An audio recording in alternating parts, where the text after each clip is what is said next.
Hi, Katie. Hi, Archie. It's so great to have you for this Trillium Salon and this very new experience in this world we find ourselves in right now. I'm really super thrilled to highlight the works that you'll be playing. Maybe can you talk a little bit about the musicians that you'll be performing with and a little bit about what we're going to hear? Absolutely. As you know, we are navigating a truly unprecedented time, especially with creative performers, interpretive performers who rely on live experiences, even as we've used technology. Being completely remote has severe limitations. And as many people have probably already seen through technology, we're trying as best as we can to create a sense of intimacy and a live performance with the tools or the limitations, depending on your interpretation that we have. And so thank you so much, Katie, again, for inviting me onto this platform. It's also been a great experience to try to put this quartet together that you guys will hear. My first venture into Premiere Pro. Not new for you and many others, but for me, I was quite resistant. So let's start with maybe the quartet first. It's just the first movement of Diabate, who is actually a new composer to me. And I think what's so amazing is the really strong narrative component of this quartet. The third movement, as you will see, features David Gerstein, our cellist, prominently, and he basically musically represents the protagonist of that movement. Each instrument is featured in each of the previous movements and the subsequent movements, and so the third movement, the kind of intermezzo in a way of this movement, features the cellist, who represents the sister of the protagonist. And it's kind of an intermezzo because I think it represents sort of the feminine power, which again is sort of a trope that you see in all narratives of a woman's power of seduction to kind of save the day, so to speak.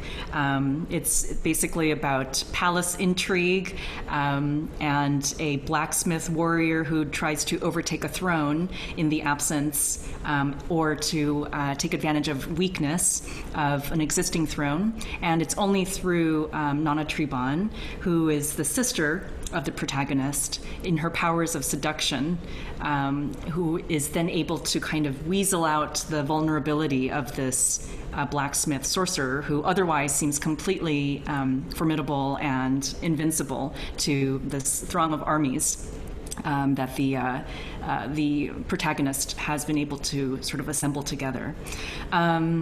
We basically built it from a technical perspective from David's line, not only because he's the protagonist in the movement, but he also represents obviously the bass line, the traditional bass line.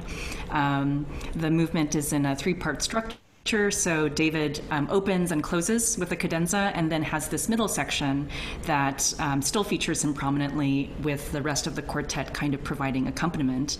It was really refreshing serving as first violinist, but being in a supporting role for this quartet. It's just really beautiful, and I have to thank Kronos, 50 for the Future, for making all this amazing repertoire available. And thank you, Katie, for talking about it, Sure. mentioning it. Mention the other two people in the string quartet we'll be hearing from. Mention the musicians. They are my friends who live in Little Rock and are ASO musicians. Katherine Williamson and David Gerstein are good friends of mine. We've known each other for at least 10 years, I think. Tim is actually new, a new member to ASO and also new to me. We've only actually met virtually, and it's been interesting to kind of talk about the fact of this virtual reality that we are now living in. Does it actually count as having met and collaborated with someone when it only has existed online? I mean, it's definitely real, it's definitely happened, but it's interesting to confront the limitations of working through a screen and working also not in real time, obviously, when you have to put a quartet together. But I really look forward to working with them. They were super easy to work with. And as always, I feel like how you work together as a group is always a great litmus for just how you view collaboration. So it's been wonderful, and I think we're looking forward to possibly putting together more movements, possibly of this quartet, possibly of others. I think the biggest thing that I know all musicians have to deal with is being stuck in a strict time. So the great thing about this was we were able to utilize the fact that David has a pretty free line and there's a clear hierarchical structure. David is clearly the leader. David is clearly the protagonist. This movement is clearly about the cello. But how would it work when there's a rubato where in live performances you would almost hope that every rendition would be different and you kind of celebrate improvisation? Definitely pre-recording things as a quartet presents a limitation. And you're also performing a little bit of Florence Price. Tell us a little bit about the works that you're playing. Yes, and thank you so much, Katie, for suggesting this. I always worry, I guess, if people will tire of hearing Florence Price. And, I'm of two minds. On the one hand, me being involved in her string music for at least now several years, I can use myself as a laboratory and say I have not tired of it. So I sort of think if I haven't tired of it, then I'm sure other people won't. And then I also start thinking about other equivalents, like in the string world, the Tchaikovsky Violin Concerto. How many times is that programmed in symphonies? How many times is that played on the radio? How many CDs or MP3 files do we own of something like the Tchaikovsky Violin Concerto? And I know there are many violinists who tire of that concerto, but it's still something that I find myself coming back to. And it doesn't have to be Tchaikovsky. It can be fill in the blank for your favorite violin concerto. And like a great book, like any great work of art, I find that each time I come back and revisit it, there's something new there for me. And certainly as a performing artist, I find that I perform it differently. My collaborator with this is Nathan Carterette, who is a schoolmate of mine from grad school. He has Arkansas ties, and that's kind of how we first came together in Arkansas before COVID. And of course, before that was our schooling. But to me, the last time I guess I had a chance to perform it, even though it wasn't with Nathan here, was through Trillium in 2018, I think, wasn't it? At Crystal Bridges. So I, had the recording that you helped me set up, the live recording, and I listened to that, I don't know, because I was getting nostalgic, maybe. I wanted to kind of remember these memories that I had in my mind with a little bit more vividness. And I was amazed, Katie, at how different it was. I mean, it's just a quote basic spiritual. It's not supposed to be complex music, and yet maybe it's that simplicity that allows for a lot of flexibility for musical choices and timings.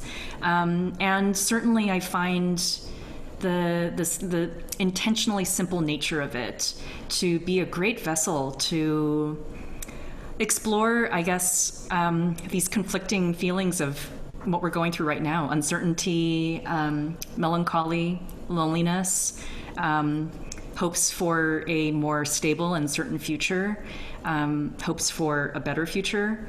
It was a really deep experience. Again, even though the whole taping of it was disembodied, I had to tape first, and then Nathan would sort of listen to my recording on his phone and record separately.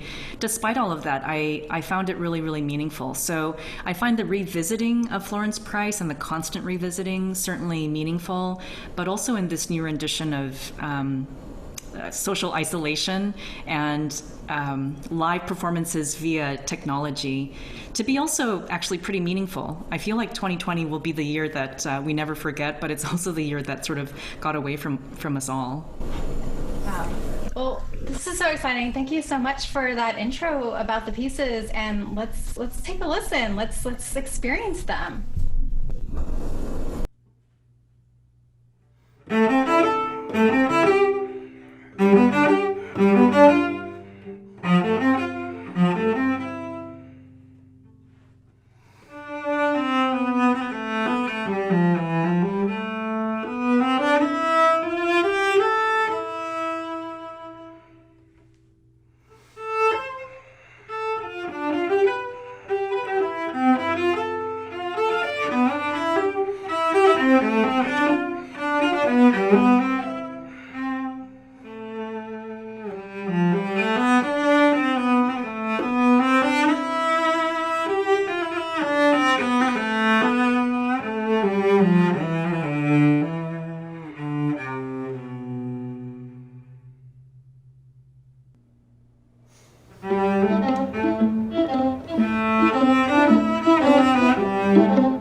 up some Er-Gene here. This is like take 1,000. Okay, hold on. I keep dropping the music or something goes wrong. Okay.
Oh, thank you so much, Er-Gene. That was amazing.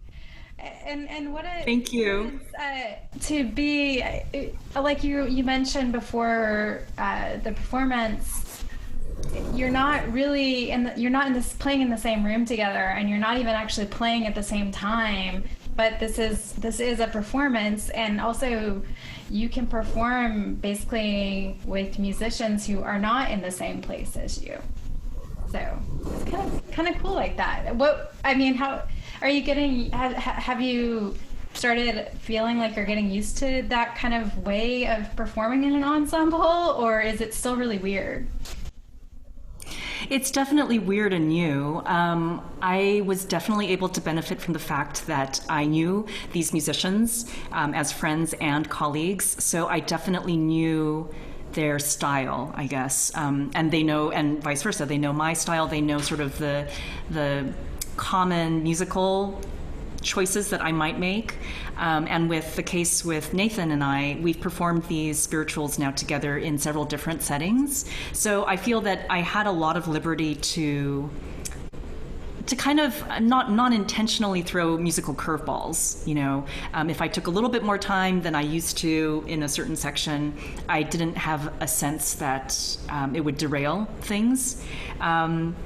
The quartet relied a bit on metronome sort of markings to kind of put us together, but the spirituals actually were recorded completely without metronome. So there were times when I even surprised myself and I thought, I actually took less time than I intended to, or vice versa, I actually took more time than I intended to. So it was a great experience for me being part of both worlds, where I was in some ways straitjacketed a bit by the metronome, but also held securely because of the metronome, and also obviously when that was not in place and I was allowed to roam free. The last thing that I've noticed about these remote recordings is that it really made me confront the idea of memory. Like I said, because I was able to benefit from previous renditions of these performances, which I had done live, especially with the Florence Price, not so much obviously with the Diabate. Those live performances were with other repertoire. It really forced me to kind of think about not only the music and obviously be constrained in some cases with the metronome or previous performances, but also my collaborators. Maybe it sounds a bit creepy, but I did spend some time thinking about what would Nathan want here, or what would Nathan do? And there are some sections in the spirituals, for example, where there are piano interludes. I really had to imagine what Nathan would do, based on, of course, past performances, but also based on what I thought I was giving to him in the recording. And so I really had to anticipate, and in some cases assume, what I was conveying and what he would bring back to me. So it's weird and a vulnerable experience, because it's kind of like talking into a black screen, you know, talking into a device that obviously won't respond back.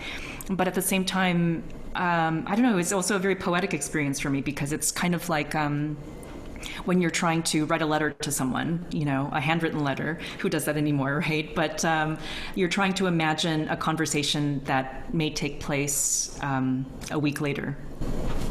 And maybe let's a bit about, you like to champion underserved composers, maybe composers who aren't household names. You mentioned before the performance you felt like, well, maybe people are tiring of Florence Price, because we have seen this great resurgence of performing of her works and continue to be. There's a festival in August happening celebrating her work, so it's pretty amazing. But maybe talk a little bit about why it's important to find these underserved composers and let more people know about them, and a little bit about why this is one of your missions. I think people often, well, I mean, I'll speak for myself. I often forget the power of representation. I forget the power of representation that can happen in all facets of life, and especially now being in a technology-saturated world, the kind of representation and realities of the world that we live in that get formed in our minds through technology, through media, through the movies, through books, apart from just our day-to-day real, concrete, lived-in experiences. And again, speaking for myself, how else will we know the things that have happened before our lifetime, other than the accounts of history that have been told through us, through elders, or through schooling, or through history books, history lessons? And how much of that gets written by sort of the winners of the conquerors of any region, any timeline, and then the realities get quite skewed, I think, where we are then presented with this unilateral reality, which may not actually ring true for a large population of people. And so I think music tends to be in two camps, where we tend to be staunchly apolitical in the sense that we want to believe that music is timeless, especially classical music. And that because we don't have, usually with instrumental, we don't have words attached to it, that it also aids in that timelessness, and that it's also universal. And I think something like presenting and programming Florence Price, even though there are no words, even when this music, especially now that we've just heard, are from spirituals that have words, they are very specific to history. They do represent a very specific reality, and they do empower underrepresented voices. And I think as performers, again, speaking for myself, I've often questioned and explored how much social impact I can really have as a performer, performing in an insulated concert hall, often with ticket prices that many people would consider out of their price range. Although I would probably fight back on that too. I would say it's actually more affordable than football tickets, but that's maybe a conversation for another day. But I guess it's also a value system. Would people want to pay for these tickets? And maybe the real answer is it's not that it's too expensive, it's just too expensive for what they value. And so I've often toyed with and explored how much I can amplify and maximize my platform of classical music and being a classical violinist, which I think most people can agree is a pretty small niche. Most of our music, unless you're a megastar, is not commercial, not commercially viable. I work at the university, and so I think I've often grappled with what exactly my role can be. And as many people may know, when I first embarked on this project, I had no idea of its scope or its relevance. I was pursuing it mostly for my own curiosity and my own sense of, I suppose, civic duty. I felt living here in Arkansas, I need to know about regional history. And so I am still, I guess to answer your question, I'm still exploring how I can maximize my platform, but I have definitely seen how, with the reactions that have come, not only with performances that have happened here, but nationally, how eager people are to talk about it, and I believe that they're eager to talk about it because it's so important. And I think it has fortified a lot of positions for people who have previously felt silenced or forgotten or dismissed. And I think, it's the most formative time. And I know that for many people who have been working in this field for decades, they have often felt like they've been sort of banging their head on a brick wall. So I feel that the more we can saturate the conversations around Florence Price, and also Florence Price as a figure amongst other figures during her time and of now who feel the same way. And I mean, in terms of who are the gatekeepers, who gets to decide who gets heard, who gets to decide what's important or what's great, how are decisions made, how are realities constructed. I think music definitely has a role in shaping that conversation, even if we're not necessarily out in the fields, literally sort of protesting in the streets. Although you'll definitely see musicians who do that as well. So coming full circle, I think that it's an ongoing discussion. I think there are people who are joining the conversation recently. There are people who have been part of this conversation for decades. And the more that we can highlight the importance of it, the more we can allow people spaces to tell their stories, and the more that music can serve those causes and work in tandem with other people who are working in the field of social justice, the more everybody will benefit. And you've mentioned your project, and maybe some people who are experiencing this don't know about your project. You recorded her 2 violin concertos. So maybe talk a little bit about that. Thank you. A really quick sort of summation. Florence Price, I think, was, because she was an organist and pianist by training, a lot of her music, I think, was already known to a lot of church organists, or organists, I should say. I say church organists because a lot of her music is also strictly and very literally religious in nature. And also because she was a pianist, there's a lot of piano music as well. So I know many of my colleagues who are organists and pianists have known about her music. A lot of historians have been writing about her for decades, but I don't think many violinists knew about her violin concertos. And so I, working in University of Arkansas and special collections, having acquired her manuscripts, I felt had the most easy access to these manuscripts, and felt that it was necessary just to have these recordings out. I mean, I think composers will definitely agree that you can have the most amazing ideas crystallized and distilled on paper, but without the aid of a performer to bring it to life, it just becomes sort of a silent document, so to speak. So I wanted to learn more about Florence Price. U of A had a symposium of Florence Price a few years before that, and that's where I first actually discovered her string works. And only a few years after that discovered even the manuscripts with the violin concertos. So I recorded that in 2017, and the CD came out in 2018. And I mean, she's an Arkansas native, although she had her career in Chicago, and maybe just for people who are just now learning about her, you want to just mention a little more about her and her background and why she's so important and how exciting it is that she's actually getting programmed more and more? Arkansas, I think most Arkansans can agree, is sort of a state that nobody really talks about, or at least when they do talk about it, I feel it's always sort of in very negative terms. Certainly in the classical music world, again, speaking for myself, I did not really have any sort of gauge for what Arkansas and Arkansan talent had produced in classical music. The one name that gets mentioned is William Grant Still. The tragedy in all of this is that William Grant Still and Florence Price were actually classmates. The families knew each other, and so to me that was actually the starting point of, you can't claim that Florence Price was not known, especially because someone so close to her in her contemporary circle made it to the history books and is taught in college Music Appreciation 101.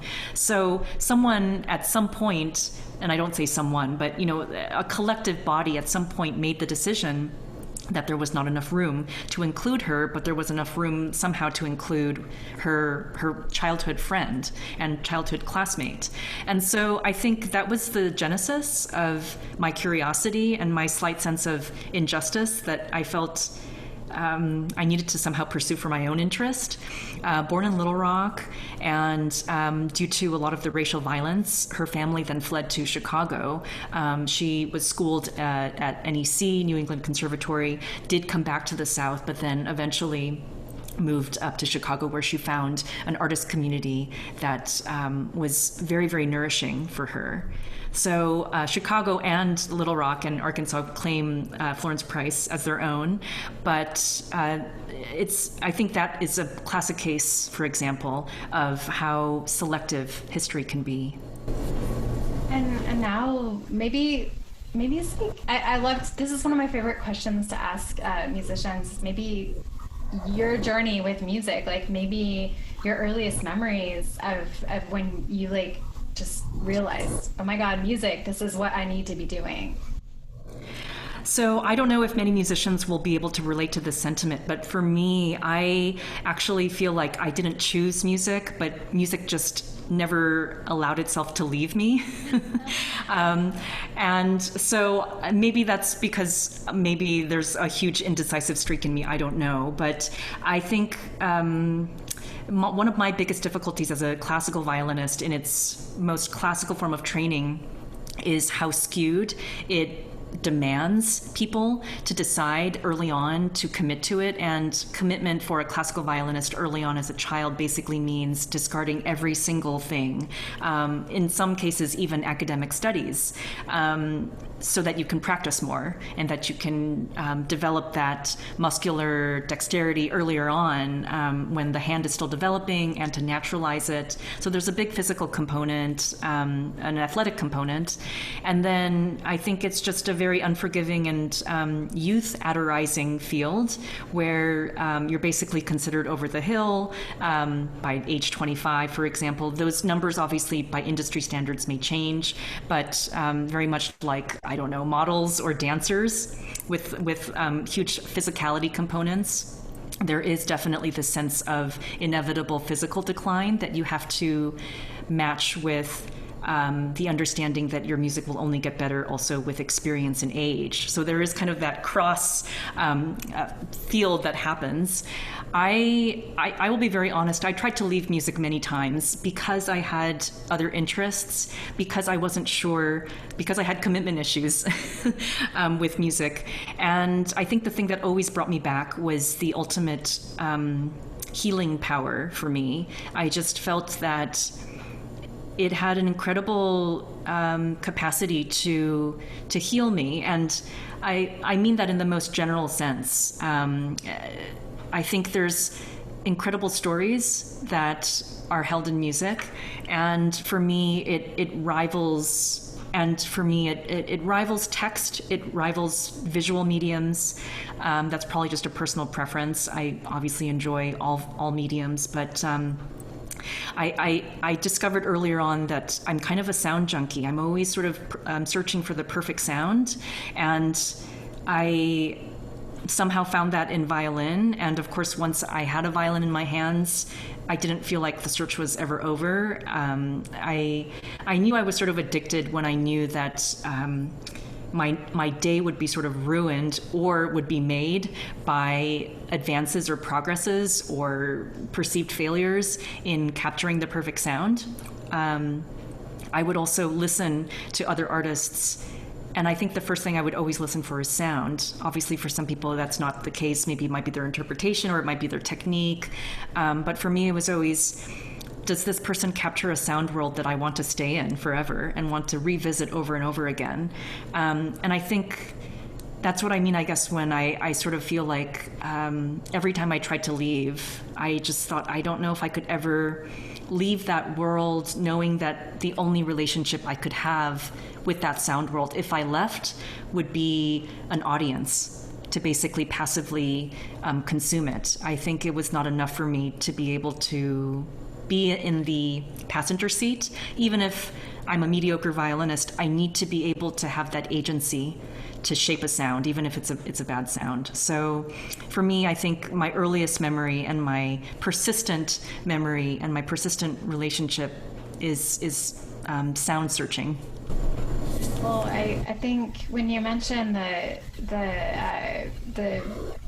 rigor that you have to pursue being a classical musician, it rang true to me, because I grew up as a classical musician doing violin and viola and vocal studies, and at some point I just was like, I don't have that tunnel vision needed to pursue classical music. And so I ended up doing journalism and saying, like, I can cover all this stuff, but I'm not, but I mean, there's definitely parts of me that, like, I miss that connection that you can only experience when you're actually performing the music. I find it so unfair personally, and I remember listening to an interview with Itzhak Perlman, and I was so relieved when he basically was asked this very basic question of, I don't remember what exactly the question was, but it was something like, how do you practice, or how do you view practicing? And he was very straight up said, I hate practicing. And I think, and this interview was actually in the 90s, I think, and he said, I'd rather watch Law and Order. And I remember being very disappointed by his TV viewing choices.